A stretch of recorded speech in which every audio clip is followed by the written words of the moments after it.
এবার আমাদের ছাদ বাগানে করলার ফলন অনেক বেশি ভালো হয়েছে।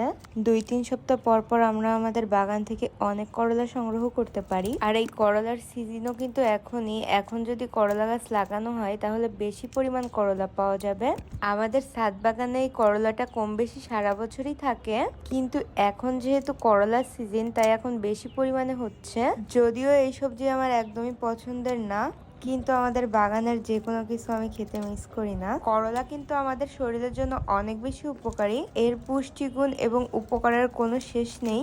Vitamin A, C, calcium, potassium, magnesium, zinc, iron সহ আরও অনেক ধরনের পুষ্টি উপাদান এই সবজির মধ্যে রয়েছে। তাই আমরা বাসায় এই সবজিটা কেউ না খেতে চাইলেও আম্মু জোর করে খাওয়ায়। আমাদের ছাদ বাগানে কিন্তু এই বেডটা কখনোই ফাঁকা থাকে না। যখন যেই সবজির সিজন থাকে তখনই কিন্তু এই বেডে সেই সবজি লাগানো হয়। আমরা আলহামদুলিল্লাহ সারা বছরই